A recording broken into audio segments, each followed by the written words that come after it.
ആളുകൾ അവർക്ക് ഇഷ്ടമുള്ള അക്ഷരം ഇട്ട് പൂരിപ്പിച്ച് കളയും. അതിന്റെ ഫലമായിട്ടാണ് ഇങ്ങനൊരു പരിപാടി ഇവിടെ സംഘടിപ്പിക്കാൻ കഴിഞ്ഞത്. കൂക്കണ്ട കുട്ടികളെ കൂക്കണ്ട. മഹാനായ നെഹ്റുജിക്ക് ഏറ്റവും ഇഷ്ടം ഉണ്ടായിരുന്നത് കുട്ടികളും കുട്ടികളും അതുപോലെ തന്നെ പൂക്കളും ഞാൻ പറഞ്ഞോടാ. പെട്ടെന്ന് പറ, അതൊക്കെ അപകട മേഖലയാ. അത് രണ്ടുമായിരുന്നു. അപ്പോ ആ ഒരു സംസ്കാരം നമ്മൾ മക്കളിൽ ഉണ്ടാക്കിയെടുക്കണമെന്ന് പറഞ്ഞുകൊണ്ട് ഞാൻ നിർത്തുന്നു. എല്ലാവർക്കും നന്ദി. പ്രത്യേകിച്ച് മൈ ഫ്രണ്ട്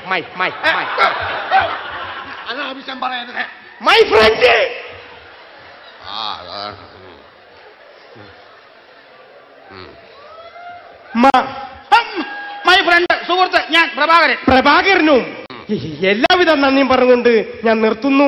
നന്ദി നന്ദി നമസ്കാരം. നന്നായി പോടാ.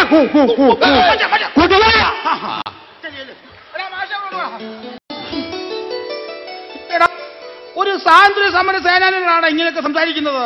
ഇവനൊക്കെയാണ് സ്വാതന്ത്ര്യ സമര സേനാനി. എന്താ? വെറുതെ അല്ല ഇന്ത്യക്ക് സ്വാതന്ത്ര്യം കിട്ടാൻ 1947 വരെ കാത്തുക്കേണ്ടി വന്നത്. അതെന്താ? അല്ല, വർത്താനം പറഞ്ഞാൽ തീരുമല്ലോ. എടാ, ഒന്നുമില്ലേലും അദ്ദേഹം ഒരു മാഷല്ലേ. നീ ഒരു കാര്യം മനസ്സിലാക്കണം. മൂപ്പര് പഠിപ്പിച്ച് എത്രയെത്ര കുട്ടികളാ ഇന്ന് വലിയ വലിയ നിലകളിൽ ജോലി ചെയ്യുന്നത് നിനക്കറിയാവോ? എല്ലാവരുടെയും കാര്യം എനിക്കറിയില്ല. മൂപ്പര് പഠിപ്പിച്ച എന്റെ ഒരു അനുജനെ പറ്റി പറയാം. അവനൊരു കെട്ടിടത്തിന്റെ 10ാം നിലയിൽ സിമന്റ് കോരി കൊടുത്തോണ്ടിരിക്കുക. ഞാൻ ഒരു കാര്യം പറഞ്ഞേക്കാം. ഈ മാഷിനെ പറഞ്ഞത് ഞാൻ സഹിച്ചു. ഇനി അതിനേക്കാളും വലിയ ആളാണ് വരാൻ പോകുന്നത്. ഇനി നീ ഇവിടെ ഇന്നാ ഞാൻ പോലീസിനെ വിളിക്കൂടാ. അപ്പൊ ഞാൻ ജാനുവിനെ എടുത്ത് പുറത്തിടും. നീ എന്തിനാ ഇപ്പൊ ജാനുവിനെ എടുത്ത് പുറത്തിടുന്നത്? എനിക്ക് പിടിച്ചു നിൽക്കണ്ടേ? ആണോ? എന്നാ നീ ഇവിടെ നിന്നോ. പ്രിയപ്പെട്ടവരെ, അങ്ങനെ നമ്മുടെ ഈ വേദിയെ ധന്യമാക്കുന്നതിന് വേണ്ടി നമ്മുടെ അടുത്ത വിശിഷ്ടാതിഥി എത്തിയിട്ടുണ്ട്. അദ്ദേഹത്തെ നിങ്ങൾക്ക് എല്ലാവർക്കും അറിയാം. അദ്ദേഹത്തിന് നിങ്ങളെ അറിയാം. നിങ്ങൾക്ക് അദ്ദേഹത്തെ അറിയാം. എനിക്ക് അദ്ദേഹത്തെ അറിയാം. അദ്ദേഹത്തിന് എന്നെ അറിയാം. അങ്ങനെ എല്ലാവർക്കും അറിയാം. പ്രത്യേകിച്ച് പറയേണ്ട കാര്യമില്ല. അറിയാം ഗോപാലൻ. പ്രശസ്ത സാഹിത്യകാരനും നിരൂപകനുമായ ആ വലിയ മനുഷ്യനെ ഞാൻ ഈ വേദിയിലേക്ക് സ്വാഗതം ചെയ്യുന്നു.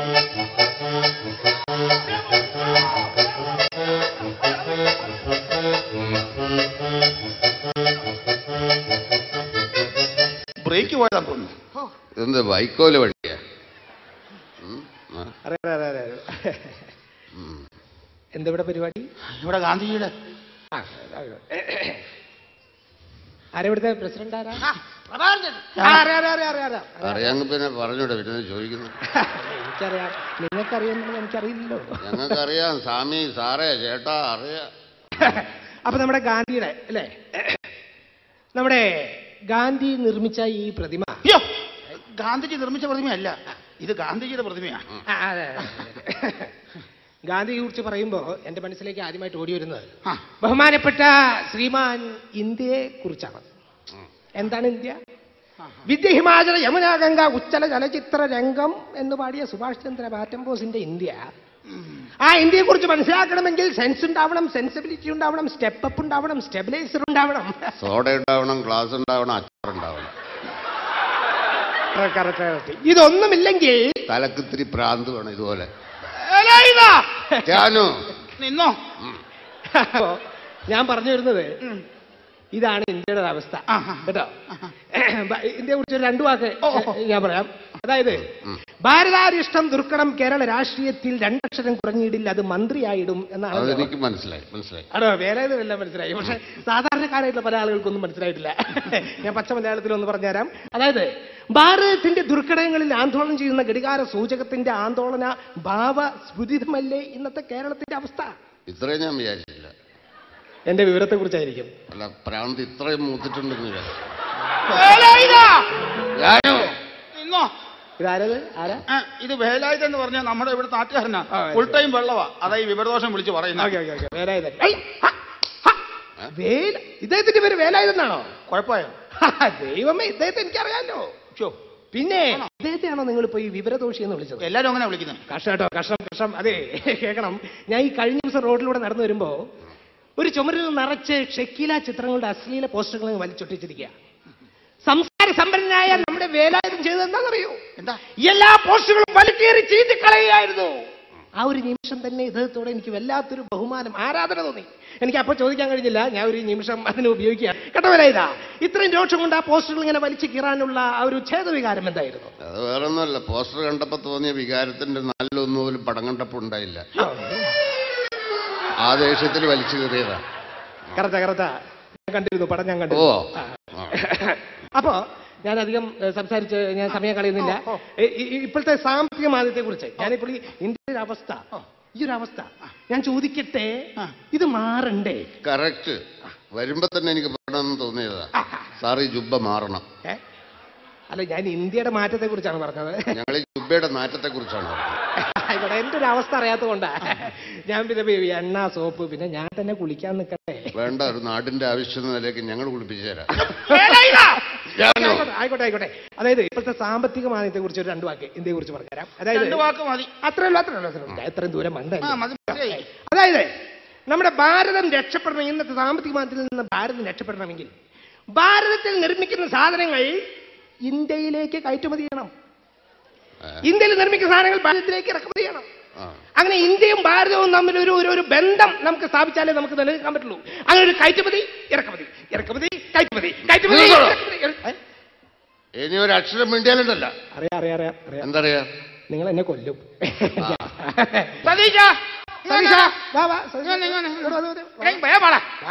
ഈ സാധനത്തിന് ഇവിടെ നിന്ന് കയറ്റുമതി ചെയ്ത് അപ്പുറത്തെ ആ പറമ്പിലേക്ക് ഒന്ന് ഇറക്കുമതി ചെയ്ത്. അല്ല വേണ്ട, ഞാൻ പോയിക്കോളാം. ഇല്ല, അവര് കൊണ്ടുപോയി കളഞ്ഞോളൂ.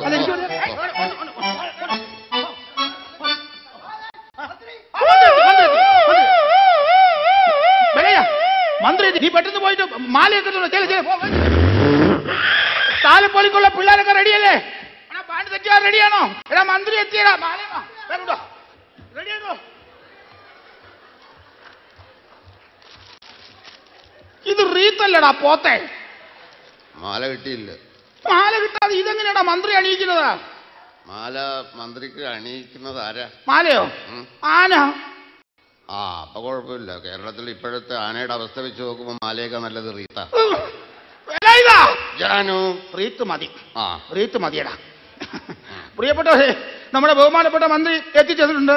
ഗാന്ധിജിയുടെ പ്രതിമയുടെ അനാച്ഛാദനം നടത്തുന്നതിന് വേണ്ടി നിങ്ങളുടെ എല്ലാവരുടെ ഹർഷ ആരവത്തോടുകൂടി ഞാൻ അദ്ദേഹത്തെ വേദിയിലേക്ക് ക്ഷണിക്കുകയാണ്.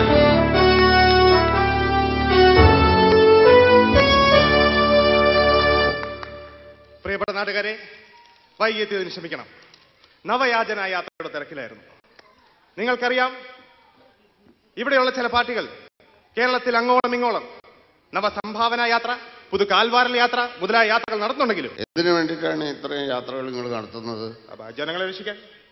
ജനങ്ങളെ രക്ഷിക്കാനാണെങ്കിൽ ഇത്രയും യാത്രകളുടെ ആവശ്യമില്ല. നിങ്ങളെല്ലാ പാർട്ടിക്കാരും കൂടി ഒരുമിച്ച് യാത്ര ചെയ്ത് കേരളത്തിൽ പുറത്തേക്കങ്ങ് പോയാൽ തിരിച്ചു വരരുത്. അപ്പൊ കേരളം രക്ഷപ്പെടും. തന്നെ നിങ്ങൾക്കറിയാം, മന്ത്രി ആയതിൽ പിന്നെ ഞാൻ നിങ്ങളിൽ നിന്ന് മാറി നിന്നിട്ടില്ല. നിങ്ങളിൽ ഒരാളായി നിന്ന് നിങ്ങൾക്ക് വേണ്ടതെല്ലാം ഞാൻ ചെയ്തിട്ടുണ്ട്. എന്റെ അടുത്തൊരു സഹായം ചോദിച്ചു വന്നിട്ടുള്ള എല്ലാവരെയും ഞാൻ സഹായിച്ചിട്ടുണ്ട്. സത്യം പറഞ്ഞാൽ എന്റെ ഡിക്ഷണറിയിൽ ഇമ്പോസിബിൾ എന്നൊരു വാക്കേ ഇല്ലായിരുന്നു. അതിപ്പോ പറഞ്ഞിട്ട് കാര്യമില്ല, ഡിക്ഷണറി വാങ്ങിക്കുമ്പോ നോക്കണായിരുന്നു. ഞാൻ നിങ്ങളോട് ചോദിക്കുകയാണ്, ഇതാണോ നമ്മുടെ ഗാന്ധിജി വിഭാവനം ചെയ്ത ഇന്ത്യ? ഇതല്ലേ ഇന്ത്യ? ഇതാണ് ഇന്ത്യ. നമ്മൾ സംസ്കാര സമ്പന്നരാണെന്ന് പറയുന്നു, നമ്മൾ വൃത്തിയുള്ളവരാണെന്ന് പറയുന്നു, നമ്മൾ ഗാന്ധിജിയെ പിൻപറ്റുന്നവരാണെന്ന് പറയുന്നു. എന്നിട്ടും ഞാൻ കണ്ട ആ കാഴ്ച, സ്റ്റേജിലേക്ക് കയറി വരുമ്പോൾ സൈഡിൽ ഒരു എലിച്ചത്ത് കിടക്കുന്നു. അമേരിക്കയിലാണെങ്കിൽ ഇത് നടക്കുമോ? എന്താ അമേരിക്കയിലാണെങ്കിൽ ഇത് നടക്കുമോ?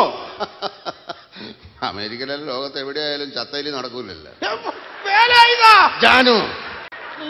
നിന്നോ. ഞാൻ നിങ്ങളോട് ചോദിക്കുകയാണ്, ഞാൻ മന്ത്രിയായതിൽ പിന്നെ ഈ പഞ്ചായത്തിലെ റോഡും കുളവും നന്നാക്കിയില്ലേ? റോഡും കുളവും ഒന്നാക്കി എന്ന് പറയുന്നതാവും കൂടുതൽ ശരി. അപ്പൊ പാലം പണിതതും എന്റെ കാലത്തല്ലേ? പാലം പൊളിഞ്ഞതും തങ്ങളുടെ കാലത്ത് തന്നെ. അതെ, നീ ഇവിടെ എന്നാ കുഴപ്പമാവും. 150 രൂപയുണ്ട്, ഒരു പൈന്റ് മേടിച്ച് അങ്ങ് പോയി വെള്ളം അടിച്ചോട്ടെ, അങ്ങ് ഒറ്റയ്ക്ക് പോയി. ഇനി ഞാൻ എന്റെ ബാക്കി പട്ടിക നിരത്താം. അയ്യോ, പട്ടികയൊക്കെ മതി. ഗാന്ധിജിയെ കുറിച്ച് 2 വാക്ക് സംസാരിക്കും. നമ്മൾ അതിനാ വന്നിരിക്കുന്നത് ഇവിടെ. ഗാന്ധിജിയെ കുറിച്ച് പറയുകയാണെങ്കിൽ അദ്ദേഹം ഒരു മഹാനായിരുന്നു. ഈ ഒരു അവസരത്തിൽ മറ്റൊരു സത്യം കൂടി ഞാൻ വെളിപ്പെടുത്താൻ ആഗ്രഹിക്കുന്നു. അദ്ദേഹം നമ്മുടെ രാഷ്ട്രപിതാവായിരുന്നു. അതൊരു പുതിയ അറിവാ. അതൊക്കെ പഠിക്കണ്ടേ? അതെ, അതൊക്കെ വേണ്ട. നമ്മുടെ ആ ഉപ്പ് സത്യാഗ്രഹത്തെ കുറിച്ച് എന്തെങ്കിലും പറ.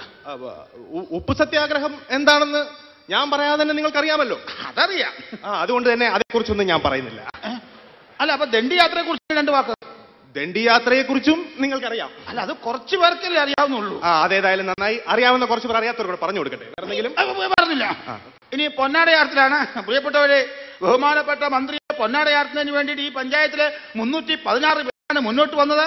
ആ 316 പൊന്നാടയും ഈ ദേഹത്ത് ചാർത്തി കഴിയുമ്പോൾ ഇദ്ദേഹത്തിന്റെ 16 ഇവിടെ വെച്ച് നടത്തേണ്ടി വരും. അതുകൊണ്ട് അതിന് ഞങ്ങൾ മുതിരുന്നില്ല.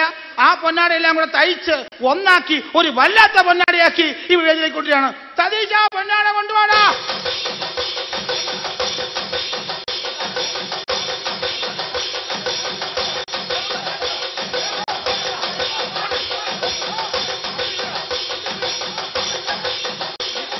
പ്രിയമുള്ളവരെ, ഒരുപാട് പൊന്നാടകൾ എനിക്ക് കിട്ടിയിട്ടുണ്ട്.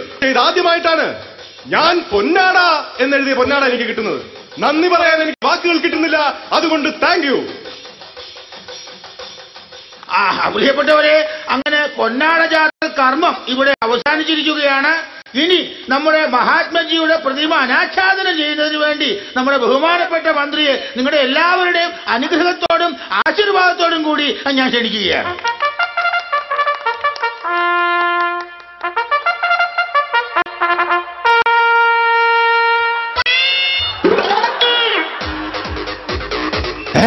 ഇതാണോ ഗാന്ധി? അയ്യേ, ഇതെന്ത് ഗാന്ധി? പ്രതിമയുടെ പണി തീർന്നില്ല. എന്തായാലും ഉദ്ഘാടനം നടക്കണ്ട. തൽക്കാലം എന്നെ വെച്ച് അഡ്ജസ്റ്റ് ചെയ്തൂടെ? ജാനു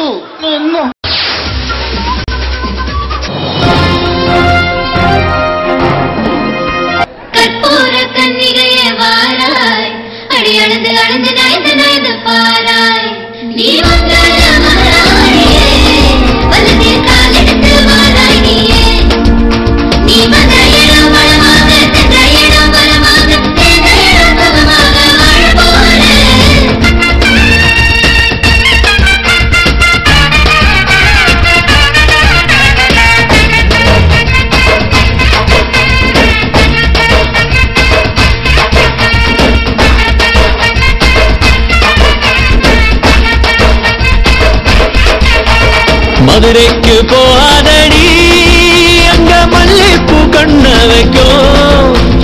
தஞ்சாவூர் போகாதடி, தல ஆட்டாமகம் மணிக்கும். தூத்துக்குடி போனா சில கப்பல் கரட்டும், கொடைக்கானல் போனா அங்க மேகம் சுத்தும். அதிரது அதிரது மொத்தமா, அது என்ன அரியன புத்தமா. அதிரது அதிரது மொத்தமா, அது என்ன அரியன புத்தமா. கற்பூர கண்ணிலே வாராய், அடி அழுது அழுது நைந்து நைந்து பாராய். நீ வந்தாய மகாராணியே, வலதில் காலெடுத்து வாராய் நீயே. அடி பட்டரில தனியாக மட்டரில தூங்காத தாமசமா நாடி அழுது போக. மதுரைக்கு போகாதடி, அங்க மல்லிப்பூ கண்ண வைக்கும். சித்திரனா கார்த்திகனா கடல் புட்டால் கடல் பட்டால் மாப்பிள்ளதான் தங்கம். ஆட்டா வாழ்கிறினா ஜபால் ஜபால் கபால் கபால் மாப்பிள்ளதான் திங்கம்.